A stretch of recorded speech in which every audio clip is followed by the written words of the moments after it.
धर्म की, सत्य की जीत होती ही है और सत्य की जीत हुई है। मैंने कहा था सत्यमेव जयते, सत्य कभी पराजित नहीं होता।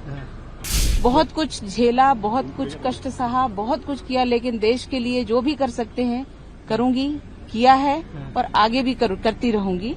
धर्म की, सत्य की जीत होती ही है और सत्य की जीत हुई है। मैंने कहा था सत्यमेव जयते, सत्य कभी पराजित नहीं होता और जो सत्य था वो मेरे साथ था और मेरी विजय हुई। मेरी विजय क्या, भगवा की विजय हुई, सनातन की विजय हुई, राष्ट्र की विजय हुई। विधर्मियों का नाश होगा और नाश हुआ है, यह सुनिश्चित था, जो हुआ है।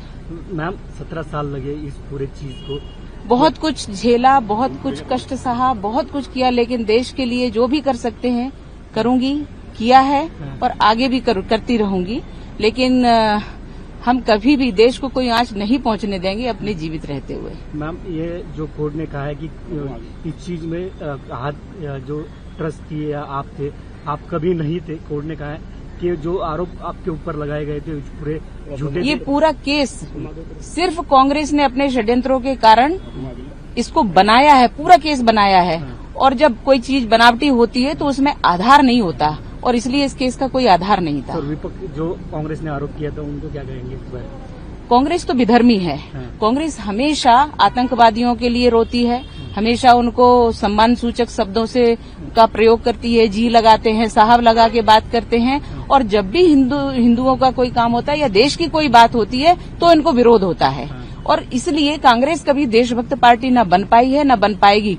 इनके ऊपर तो हमेशा ये जो हमारा प्रकरण रहा, ये 17 वर्षों के में इन्होंने जो कष्ट दिए हैं और जो भी कुछ बनाया करा है, जज साहब ने स्पष्ट ऑर्डर दिया है कि उसकी जांच होनी चाहिए और दोषियों को दंड मिलना चाहिए। क्या बताओगे? प्रज्ञा ठाकुर ने हर एक का आरोप किया है कि मूर्ति देके ये मालेगांव बम ब्लास्ट में इससे पहले भी जो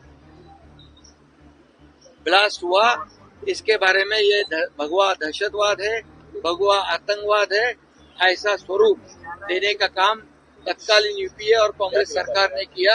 ये हिंदुओं का अपमान है, ये भगवे का अपमान है। इसलिए उन्होंने पहले तो हिंदुत्व की जाहिर माफी मांगनी चाहिए और दूसरी बात, उसके बाद एक रिटायर्ड पुलिस ऑफिसर कहता है कि सर संघ चालक मोहन भागवत जी को भी अरेस्ट किया जाए, इस केस में उनको फंसाया जाए, उन केस में उनका इन्वॉल्व करना चाहिए। ऐसे क्यों किया उन्होंने?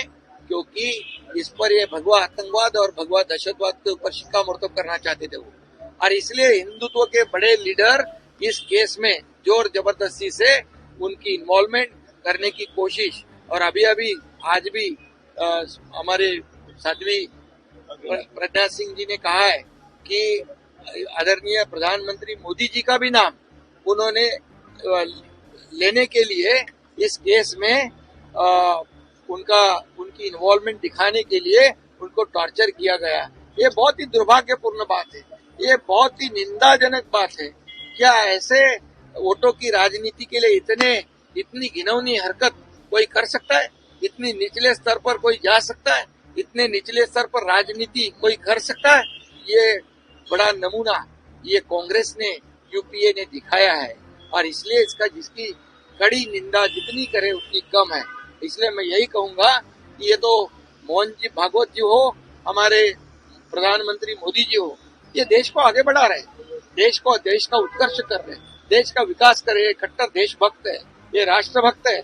और उनके देशभक्ति पर क्वेश्चन मार्क लगाना, सवाल खड़ा करना, ये तो देशद्रोह है।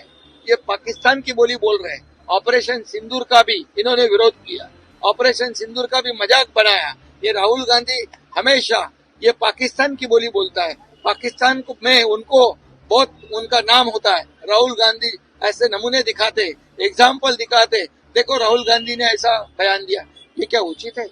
ये कौन सा देश प्रेम है? ये तो पाकिस्तान प्रेम है। और इसलिए मैं कहूंगा जिन्होंने ये तपास यंत्रणा जो है, इन्वेस्टिगेशन जो कर रहे थे, उनको उनके ऊपर जो राजनेताओं ने, राज्यकर्ताओं ने दबाव डाला, उनकी इंक्वायरी होनी चाहिए, जांच होनी चाहिए, उनकी नार्को टेस्ट होनी चाहिए, उनके ऊपर कड़ी कार्रवाई होनी चाहिए। करारा जवाब मिलेगा सर, करारा जवाब मिलेगा। उद्धव ठाकरे ने अभी तक कुछ भी उन्होंने तो हिंदुत्व छोड़ दिया है। हिंदुत्व अभी कभी पकड़ने का कभी छोड़ने का, ये वोटों की राजनीति कर रहे हैं और ये पब्लिक है, सब जानती है। आज इतनी बड़ी घटना होने के बावजूद जो कहते हैं हमने हिंदुत्व छोड़ा नहीं है, वो कहाँ गए? एक भी शब्द जबान से निकला है? बाला साहब ठाकरे जी का हिंदुत्व को हम आगे बढ़ा रहे हैं और इसलिए मैं कहूंगा कि दूध का दूध पानी का पानी होना चाहिए और इनके सही चेहरे जनता के सामने, देश के सामने आने चाहिए। सर करारा जवाब मिलेगा इसका? बिल्कुल करारा जवाब मिलेगा। हिंदुत्व का अपमान करना, भगवा अपमान करना और देश प्रेम का अपमान करना, इनको करारा जवाब मिलेगा। करारा जवाब जरूर मिलेगा। इस देश की जनता, इस महाराष्ट्र की जनता जरूर उनको करारा जवाब देगी।